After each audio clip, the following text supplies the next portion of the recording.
All right, everybody, welcome to this week's session. If you are dealing with anxiety around feeling not good enough, if you've been dealing with feeling like you've got perfectionism, you've got perfectionist tendencies, if you identify as a perfectionist, if you constantly have ruminating, anxious thoughts around what you're doing, why you're doing it, if you're doing it well enough, and if you constantly feel like no matter what you do, it's never really good enough, particularly if you've been feeling like that for a long period of time, then this is going to be highly, highly relevant to you. So go ahead, for those of us joining live, can you just let me know in the comments? Can you hear me? Can you see me? Put yes.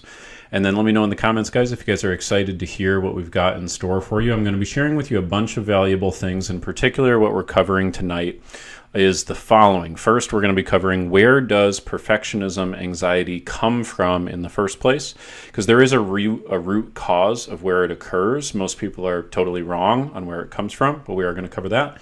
We are also going to cover the formula for peace of mind. What are the 3 things that you got to know if you want to be able to have lasting peace of mind? Third, we're going to be covering a little bit on the subject of where the perfectionism anxiety came from. We're going to help you see it did have something to do, more than likely, with your childhood, but probably not what you thought. We're going to talk about playing the game of life, why most people feel like playing the game of life is incredibly difficult, why they feel like they can never win. And we're going to show you how to rewrite the rules of the, quote, game of life so that you can actually feel peace of mind. You can feel like you're winning, and you can feel like you've got happiness and joy every day. Maybe not every moment, but certainly every day. We're going to also talk about the idea of what makes us good enough. Why is the feeling of not being good enough very constant for a lot of people? What is it that actually makes us good enough? Where do we go in order to answer these questions about worthiness of love? How do we get to feel like we can really be worthy of love and that we can actually be loving to ourselves and escape the whole perfectionism trap? We're also going to be covering what you must do, the number one thing that you have to do if you want to make sure that you get rid of perfectionism anxiety for good. We're going to talk about a hack. There's 2 main hacks that you can use to speed up the process of getting rid of it. We're going to talk about some practical shifts you can make in your language that can help you. And then we're also going to talk finally about how to boost your overall sense of self-esteem. So I see some people joining us live. Dan, Chelsea, Joe, Mitchell. Welcome, welcome, welcome. Thank you guys for being here. If you guys have questions as we go ahead and put them in the comments. I will answer questions at the end. For those of you new to our community, my name is Ty Hicks, founder of mentalhealthcoaching.com and the Anxiety Eliminating Brain Retraining Method. We put this content out there for you guys because I used to have severe anxiety, crippling depression, and other complicated mental health issues. And I tried medication, hospitalization, talk therapy. None of that stuff really worked for me. But I did find a way to live without anxiety or depression through a proprietary brain retraining method. And we put this free content out there for you guys every single week because we believe, my team and I really believe, that nobody on the planet should live with anxiety. No one has to. It's not that you have a permanent disorder, but your anxiety does need to get dealt with. We have to teach you the skills in order to live a life without anxiety. Okay, so can you guys let me know in the comments, would you say that you have definitely identified with perfectionism anxiety? And then also, so just give me a yes or no on that. And then can you let me know also for how many years has that been a problem for you? Or you could just indicate like since what age. Go ahead and put that in the comments, please. Chelsea, Dan, Joe, Mitchell, because the more I can see where you guys are coming from, the better I can coach you, the better I can give you advice. Okay, so let's start with the very first thing. Where does perfectionism anxiety come from?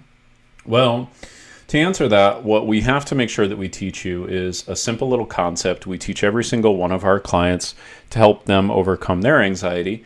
It's a simple little breakdown, simple little framework, but it really helps you understand where the source of anxiety comes from, because I'm here to tell you that anxiety cannot just simply be explained as a biochemical imbalance. In fact, there is new medical research that's been coming out in the past 3 years that has confirmed that this whole theory that anxiety and depression are biochemical imbalances in your brain that we just need to correct with medication has actually been completely disproven.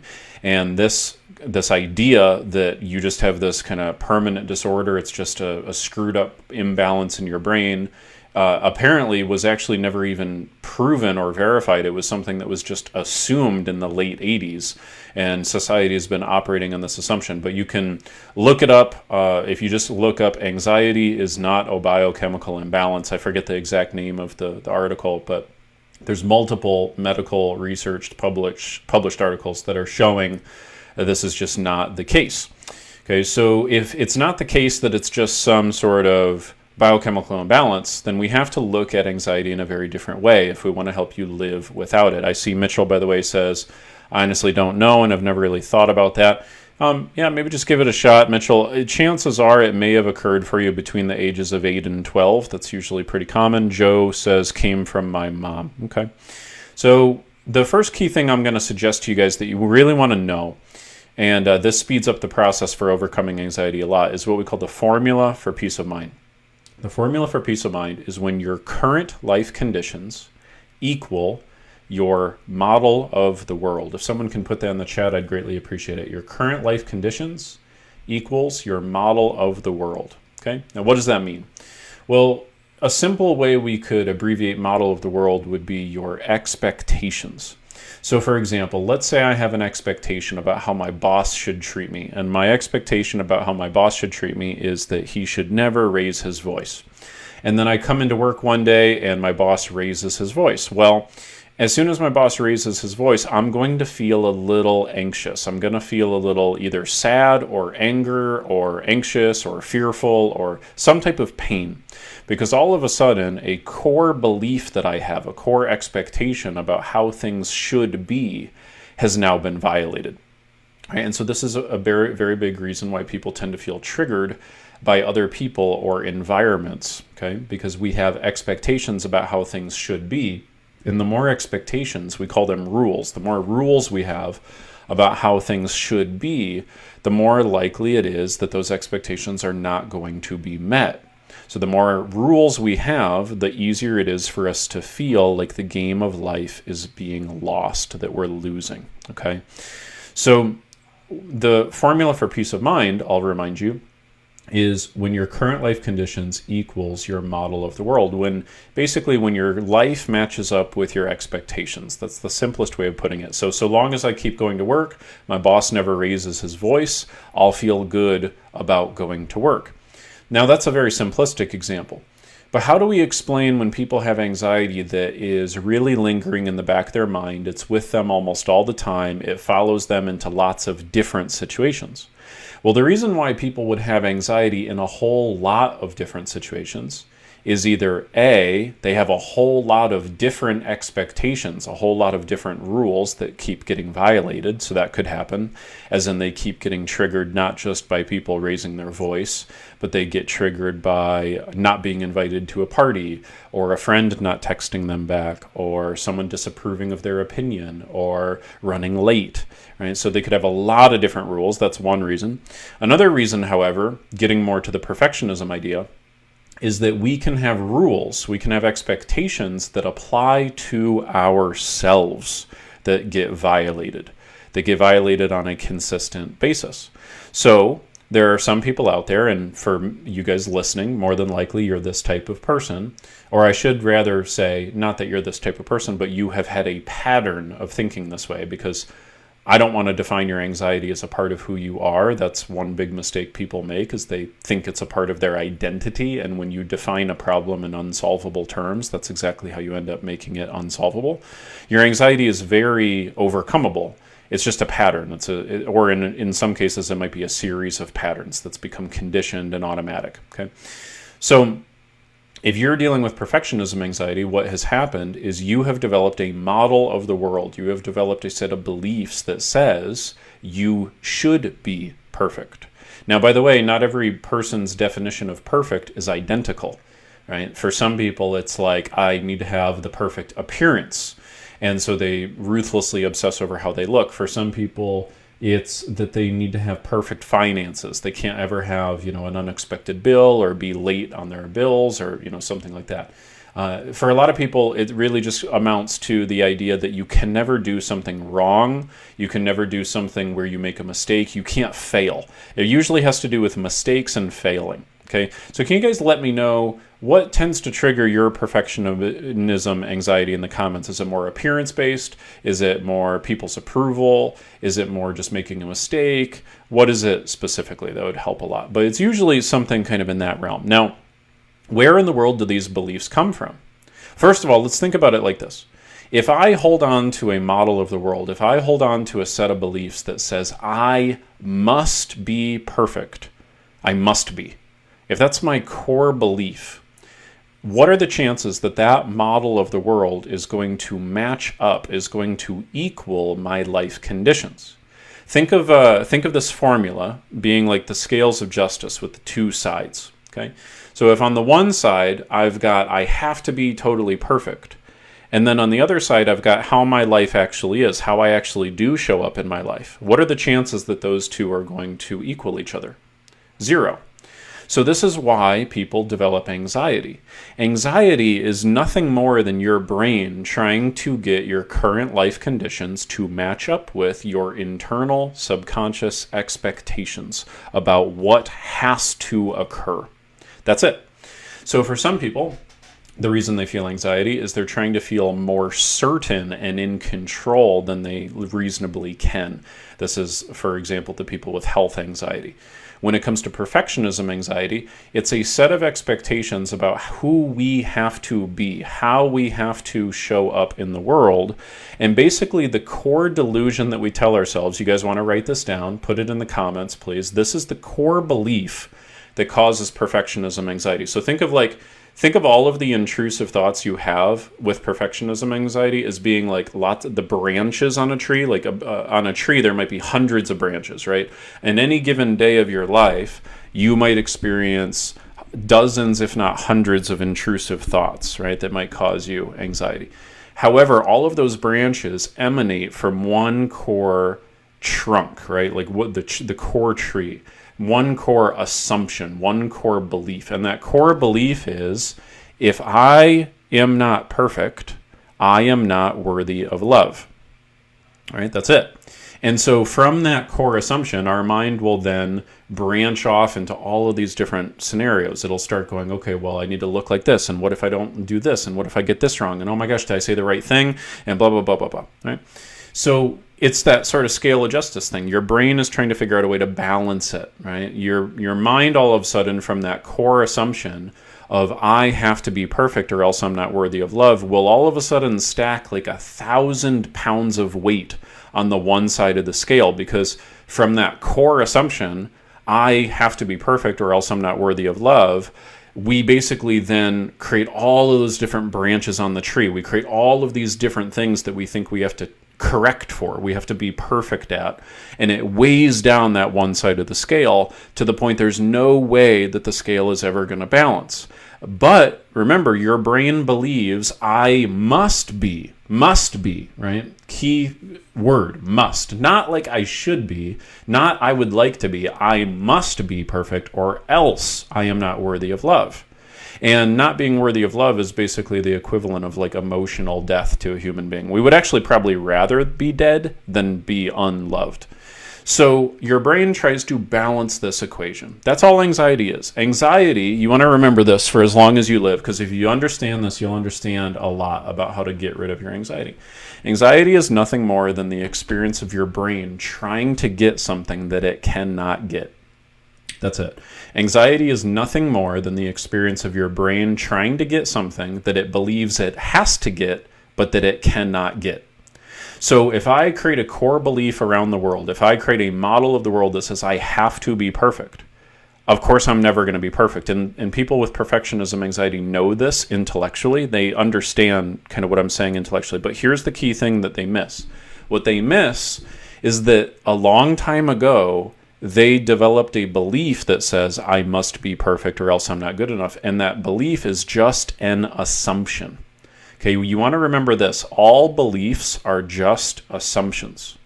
So really what it is they've assumed that unless they're perfect, they're unworthy of love. Now, where did that assumption come from?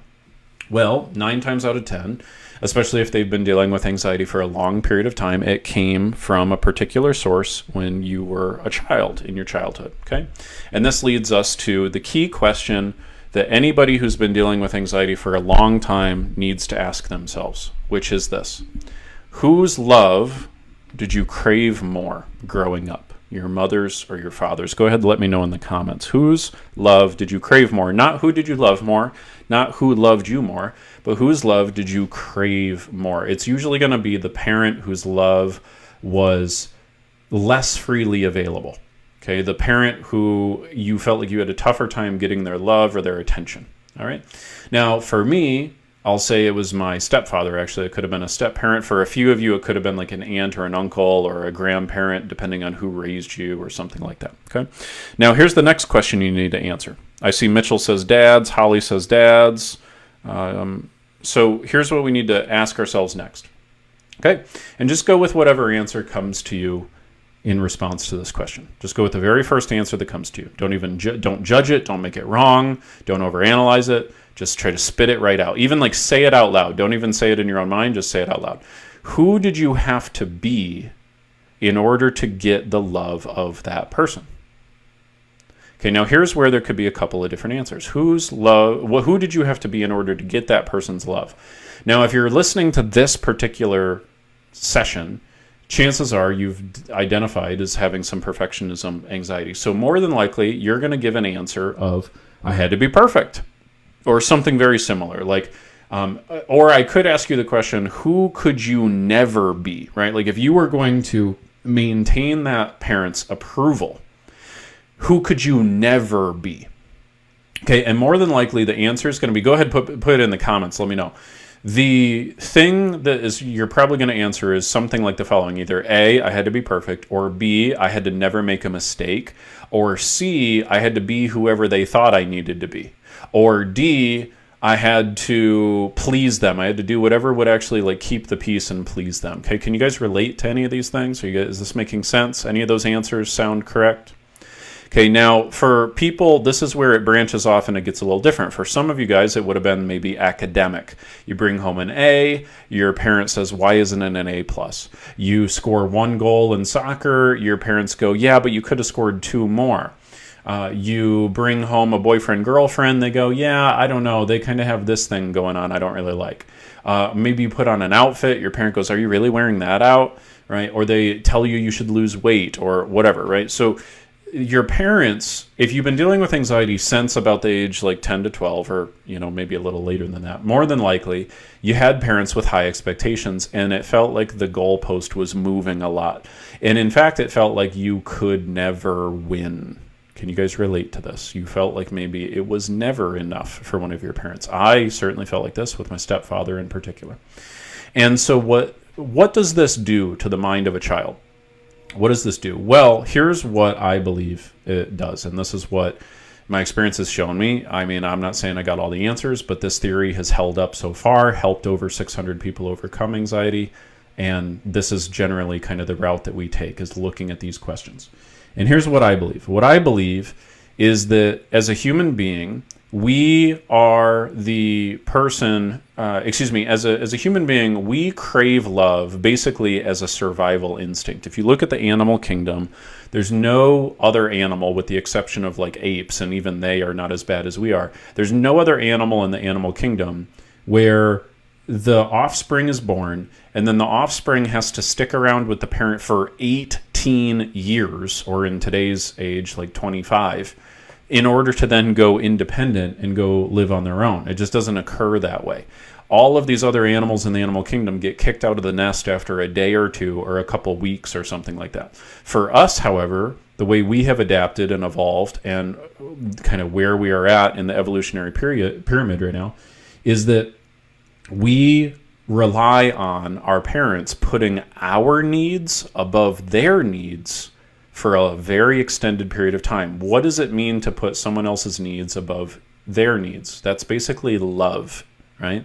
We require them to love us. If we believe they do not love us, we fear it deeply, desperately. We start to figure out who do we need to be? What do we need to change? What do we need to adapt to do in order to get our parents' love back? Do you guys remember what it felt like as a kid when you felt like your parents were pulling their love away from you, when they were disappointed in you, when they weren't talking to you? You remember how just instinctively painful that was, right? It's because if they don't love us, we worry that they're going to abandon us and die. I know that sounds dramatic, but hardwired into our nervous system, this has been going on for hundreds of thousands of years as we've been trained to adapt. It is evolutionarily advantageous for a child to be trying to pick up on the little minute cues of what a parent expects of the child, and then to adapt to the expectations of the parent in order to try to fulfill those expectations, so that way we can ensure the parent keeps us around and keeps feeding us and keeps loving us. Is this making sense, guys? Let me know in the comments. Are you getting this? Okay. If so, ding, ding, ding, right? So this becomes the basis of forming the initial patterns that create what we eventually call our personality. This is where, if you've been an achiever your whole life, I guarantee you that when you were a kid, you got positively reinforced by your parents or somebody for achieving things, or you got negatively reinforced when you didn't achieve things. If you became perfectionist-oriented, you got chastised, you got punished when you made mistakes, and you developed an evolutionarily adaptive pattern. That's all anxiety is an adaptive pattern. Your brain basically said, oh my gosh, if we screw up again, dad or mom might hate us, they might not love us, they might abandon us in the woods, we might die. So you know what we need to do? We need to meet mom or dad's expectations. And then you do your best to meet mom or dad's expectations, but then guess what? Mom or dad still isn't satisfied, because mom or dad was probably raised similar to you, and they created a model of the world based off of their parents that they are not good enough, and now they're projecting their model of the world onto you as their children, and they're hoping that you as their child can measure up so that way they can fulfill their ego needs of feeling like a good enough parent, which is total bullshit. And this is how these cycles continue for generations and generations and generations. Okay, but anyway, the long story short is you get chastised, you get the slap on the wrist, and you go, okay, you know what? I'm going to correct for that one. So next time you bring home an A+ on your paper. That's great. So they don't yell at you for the A+ on the paper, but then they find something else to yell at you about. And your brain goes, okay, we have to constantly anticipate every single flaw that could ever occur. And that way we can find the flaw first, and we can fix the flaw before anybody else finds the flaw. If we find our own flaws first and find every single one of them, then we can create a scenario in which our parents never find the flaw and never find us to be less than and never abandon us, and we'll have love forever. I know it sounds crazy, and it is, but this is how your brain works. Your brain pieces together a model of the world this way. Then you start now having these tendencies of these patterns. You start interacting this way at school, and you become sensitive not just to your parents' approval, but to the approval of your peer group, to the approval of your teachers, to the approval of eventually your lover. Okay, and then, your lover's parents and all those, and then society at large is usually how it goes, right? So our model of the world gets shaped a lot through these things. Is this making sense to you guys? I see some feedback in the comments. Holly says, I could never do anything right. Joe says, very relatable. Joe also says, what does he say? Something about his mom here. Let me see. Mitchell says, I was always told there's nothing wrong with you. You're strong, successful, smart, handsome, and happy. So Mitchell, I'm curious if you were told that by both parents or just one of them. And sometimes, I see what you say here. It was an expectation that I was to always excel and do everything they wanted. School, sports, religious, mission, scholarship.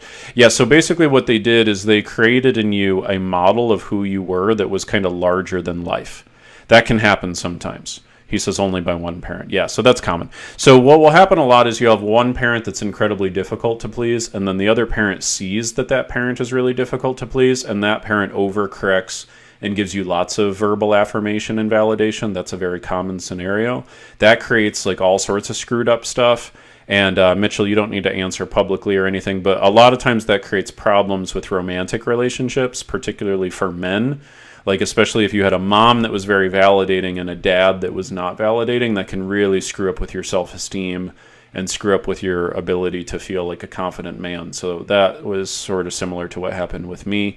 Holly said I could never do anything right. Joe said fathers, but mom was close behind. She was very Catholic. I probably had to be Jesus. Yeah. The Catholic religion, by the way, this is not a thing against Catholics. Oh, Mitchell says I nailed it. Okay, great. So I'm glad we got you some clarity.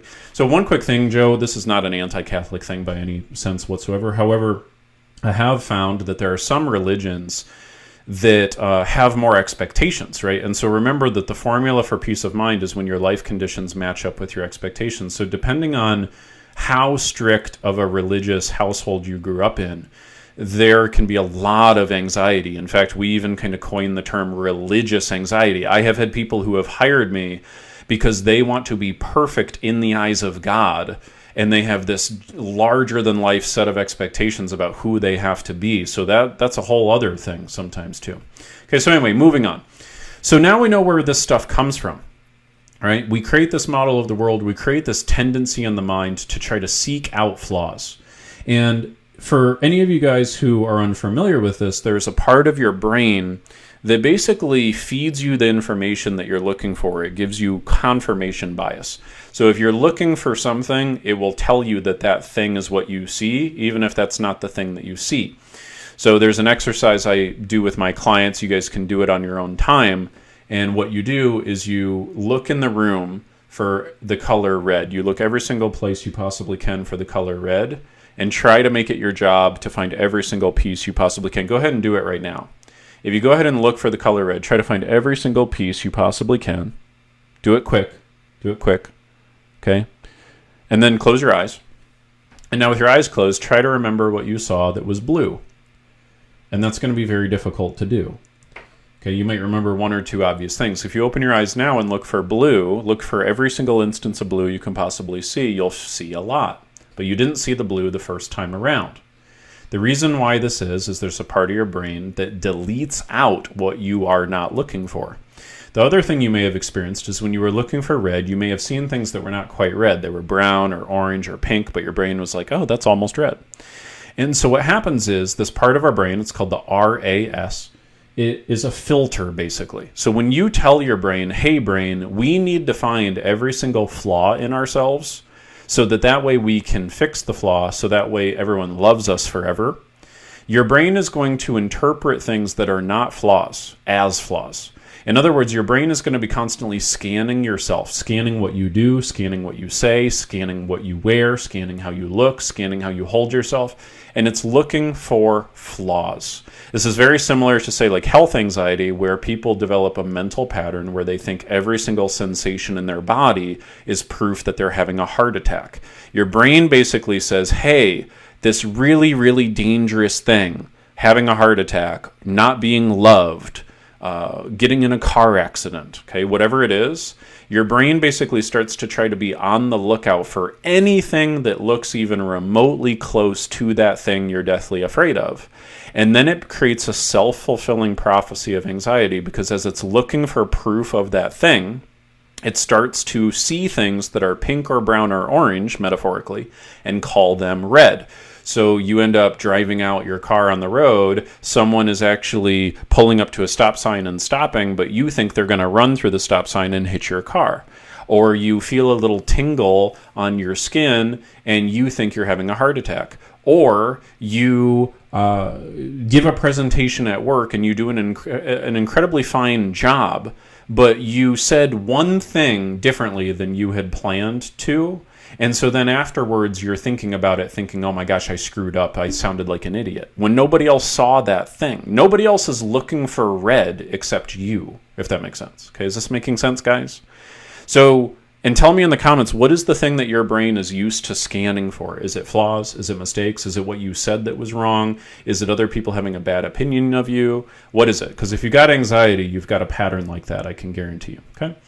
So, what do we do to break this cycle? How do we actually balance the equation? How do we get to a spot where your life conditions match up with your model of the world? Well, in some cases, we can modify our life conditions to match up with our model of the world. A simple example of that would be if I was legitimately 20 pounds overweight and I had an expectation that I should be 20 pounds lighter. Well, through diet, exercise, or some other type of thing, perhaps I could create an equilibrium between how I expect things to be and how things are. I might actually be able to lose that weight. Okay.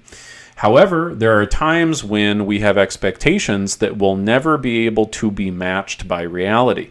It is just not feasible for us to distort the laws of the world to match up with our internal representation of how things should be.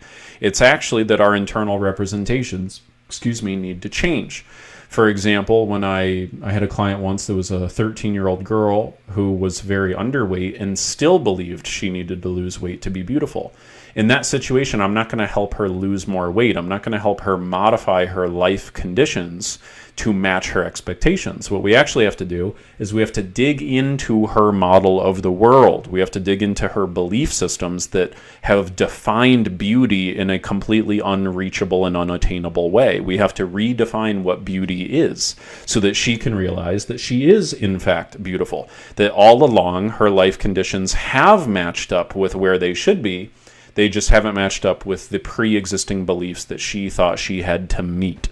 Okay, so that's where we have to dig in. To do that, there's a metaphor that I use that I teach my clients. I'm going to get a quick drink of water. One sec.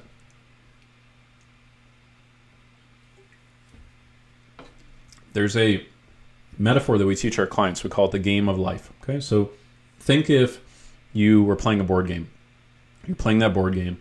You have a really, really tough time winning the board game. Every single time you try to play, you feel like you lose. Everything you do, you keep trying to vary your strategy, vary your tactics, you roll the dice, you do everything you possibly can, but you keep losing over and over and over all day, every day, for your entire life. That's what having anxiety is like. And if you think about it, someone with perfectionism anxiety is trying to play and win an unwinnable game. The game they're trying to play and win is the game of I must be perfect. And the game that they've created has a set of rules that is so difficult or impossible to obtain that their mind is constantly searching for a way to make it occur. So what we do is we help people learn that you've got to rewrite the rules. You've got to rewrite the rules of the game so that you can actually win. Okay, now, and one key tip of doing this is we have to help you learn how to play the game of life from the inside out versus the outside in. You want to remember this phrase, play the game of life from the inside out, not the outside in. If someone can put that in the comments, I'd greatly appreciate it. What does that mean? Well, let's talk about playing the game of life from the outside in, because this is what most people with anxiety are used to doing. What that means is they've created a model of the world that says that a whole series of things that are outside of their control must go a certain way in order for them to finally feel good enough. And that could be, for example, other people's opinions. They may have a rule that says everybody needs to agree with me, nobody can challenge my point of view, everyone needs to like me, everyone needs to invite me to things, people need to call me and text me, people need to initiate a relationship with me rather than me doing it with them more so. People need to not raise their voice with me, on and on and on and on, right? There's hundreds of different variations. Those are some common ones. So if you constantly feel triggered by the outside world, particularly with other people, that is a really, really good sign that you are playing the game of life currently from the outside in. You keep silently expecting and hoping and even demanding that things that are outside of your control change, so that therefore you can finally feel peace of mind. Can you guys relate to this? Let me know, yes or no, in the comments, please. Okay, because this is what I've seen all the time. Whether it's I need my body to never give me a sensation that I don't already absolutely know is not a problem. That would be health anxiety. Or I need to know with absolute 100% certainty that if I go out in public, I will be able to safely, conveniently, efficiently, quickly get home. Okay, that would create like agoraphobia, social anxiety. Or I have to be completely perfect and make no mistakes and never have an issue with any of my efforts ever, which would be perfectionism anxiety. In any of those cases, we're playing the game of life from the outside in. We're establishing a set of expectations that's outside of our control. And what we're doing is we have this formula of, well, my life conditions keep mismatching, but this is my model of the world. This is my set of expectations. And that's what creates lifelong anxiety until we shift and figure out how to balance the equation. Okay?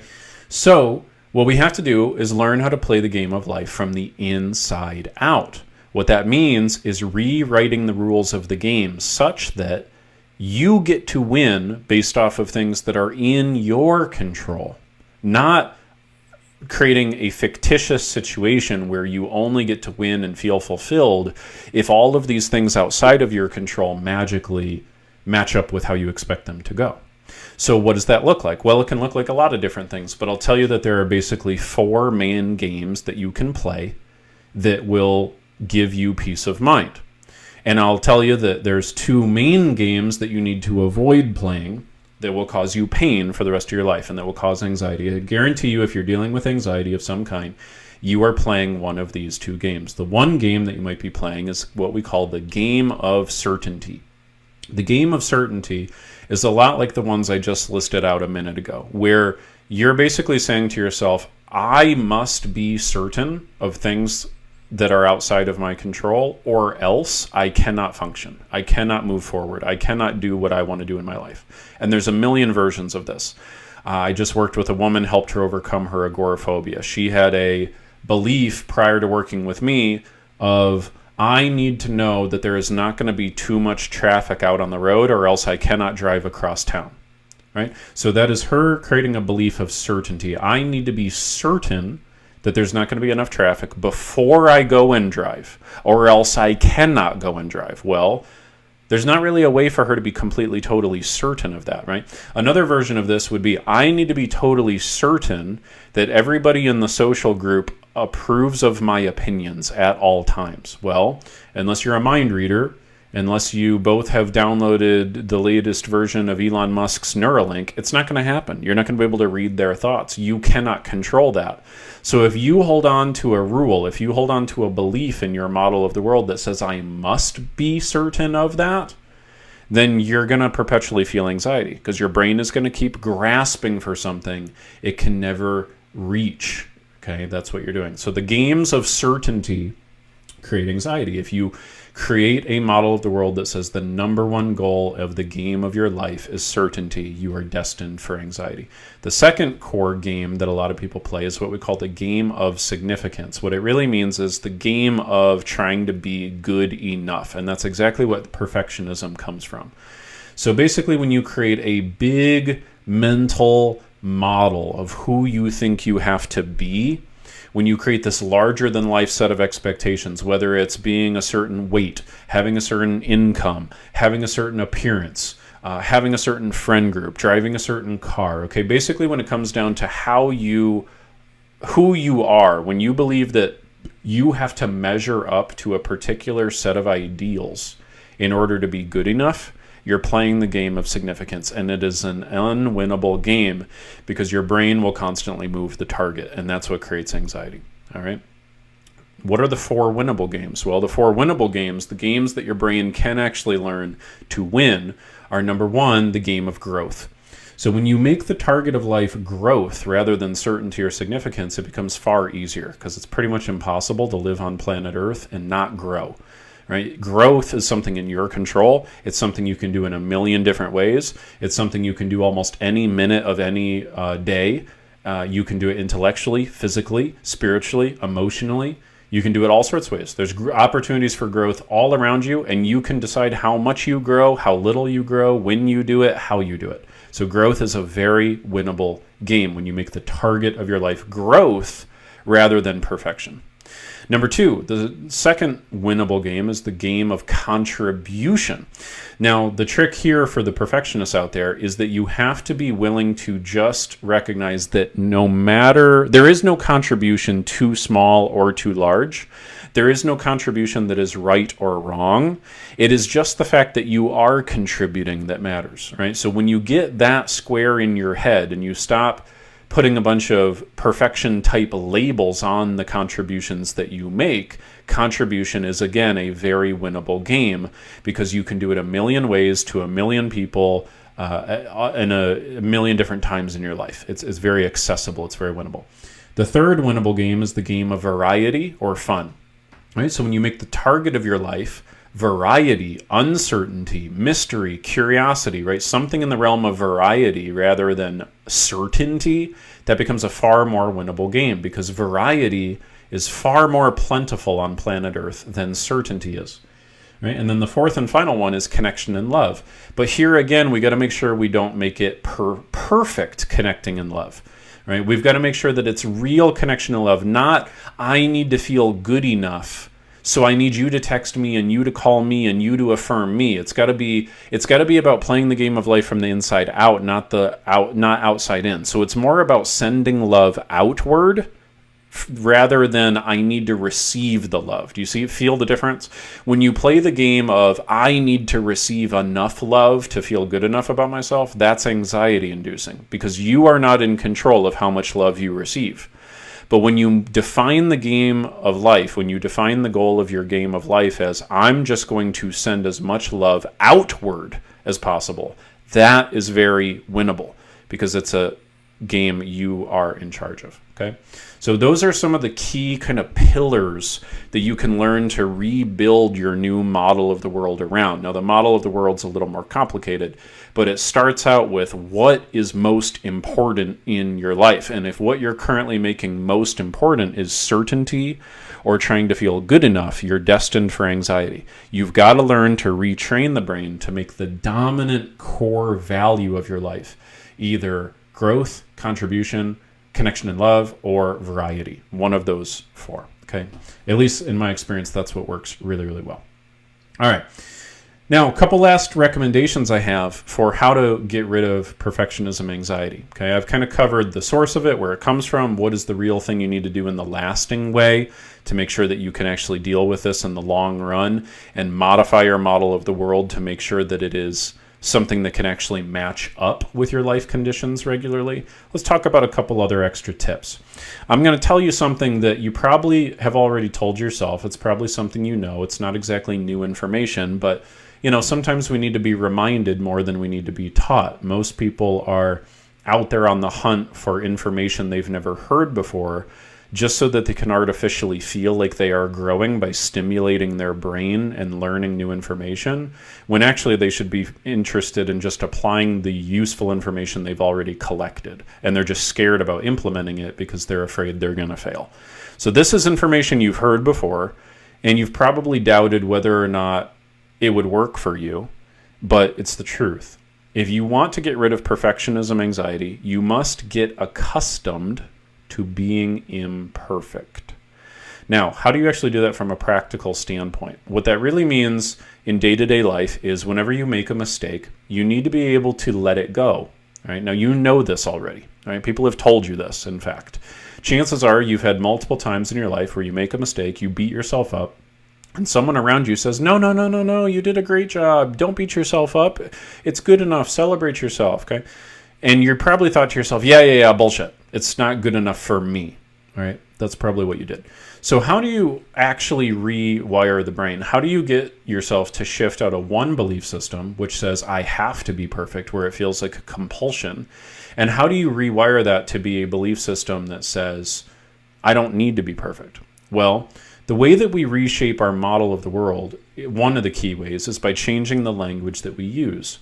So think about your model of the world as being like a big, giant Lego tower. It's this big structure, right? It's got all of these key pillars made out of Legos. The pillars are like key things that you believe about the world, your political beliefs, your religious beliefs, what you believe about men and women and the world and politics and business and the economy and all those sorts of things, okay?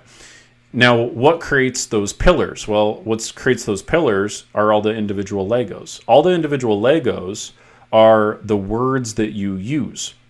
And if we use words repetitiously, if we say certain words over and over again, we will end up believing them whether they're true or not. And we can end up creating a tower that says, I'm not good enough, I'm not perfect, therefore I'm not good enough.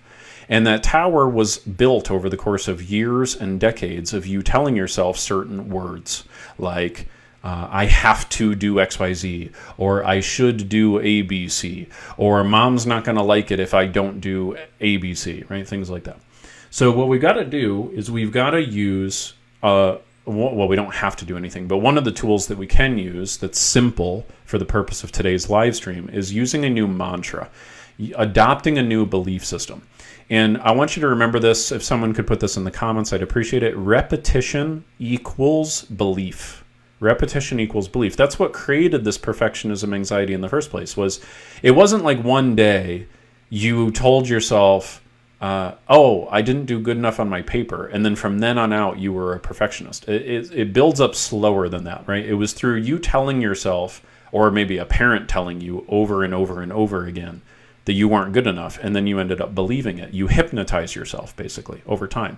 So what we want to do is we have to de-hypnotize ourselves. We have to introduce new language. And if we introduce new language, it creates new beliefs. If it creates new beliefs, it creates new feelings. So here's a little mantra that I very often will give my clients. It's a very good starting point, and as is the case with many things, the amount of value that you get from it is highly going to depend on how much you use it and how effectively. But this is a little mantra that you could use. I don't need to XYZ in order to give myself love. Okay? I don't need to XYZ in order to give myself love. That's one that works for a lot of people. Now, for some people, that phrasing is not super good, particularly for people who identify with a little bit more of a, like, just give me the meat and potatoes, don't give me any of the sugar-coating bullshit kind of attitude. And I can vibe with that because that's kind of my energy too. So here's a different version that you might want to try out, which is I will not tolerate making myself feel inferior just because I made a mistake. You want to remember that one. I will not tolerate making myself feel inferior just because I made a mistake. Thank you, Mitchell. By the way, I see you got to leave. The replay for this will be up in the group, so you can catch the rest later. Okay, see you, buddy. Thanks for your comments. All right, so that mantra will help you a lot. Now, the key words in the mantra are I will not tolerate. Okay, because I'll give you guys a tip. You get the mental health that you tolerate, not the mental health that you want. So if you just tell yourself, I know I shouldn't beat myself up. I know I should be kinder to myself. You'll know that you need to do it, but you won't do it because you're creating a separation between what you want and what you tolerate with that language. So what you instead want to do is say, I will not tolerate being, and I just forgot the exact version I just used. I think it was, I will not tolerate making myself feel inferior just because I make mistakes. Okay, there's a really good one. One other one, you can workshop these, by the way. The best way to do these is just say them out loud in a mirror, see how they feel, pick whichever one feels best, and use it. All right. The final one I will give you is this. I refuse to require being perfect in order to be kind to myself. I refuse to require, if someone could put these in the comments, I greatly appreciate it. I refuse to require being perfect in order to be kind to myself. Okay, now the key words here are I refuse and require, right? Because that's the key thing that creates anxiety, is this belief that we require something that's outside of our control, all right? So those are some key practical language things that can help you. All right, and then the final tip I'm going to give you is on retraining the RAS of your brain. So remember the whole looking for red thing? So remember, you can't fix a problem unless you identify and acknowledge that you have a problem, right? So the problem, however, is very solvable. The problem is not best defined as a permanent disorder in your brain or a biochemical imbalance. The problem is better defined as a series of patterns in your brain. And basically with perfectionism anxiety, there's two main core patterns that need to be broken. Number one is a pattern of language, how you talk to yourself. So you're commonly going to be saying things to yourself like I should, I have to, I must, things like that. And the replacement to those I just gave you a minute ago. The other key pattern that you're going to have difficulty with is what your mind is selectively focusing on and filtering out, which was that whole looking for red versus looking for blue thing we talked about. So if your mind is in a pattern of constantly looking for flaws, and feeling like it's finding flaws, even though other people don't agree that those are flaws, that is a signal to you that your RAS has become trained to look for things that don't exist.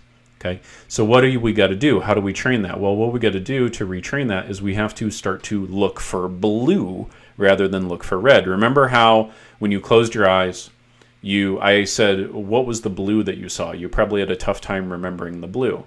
But the blue was all around you, right? When you opened your eyes and looked for the blue was there. Well, it's the exact same way with the things that could boost your self-esteem. You're probably looking for, what did I say wrong? What did I do wrong? What did people not like about me? What is wrong with my outfit? Why am I ugly, etc.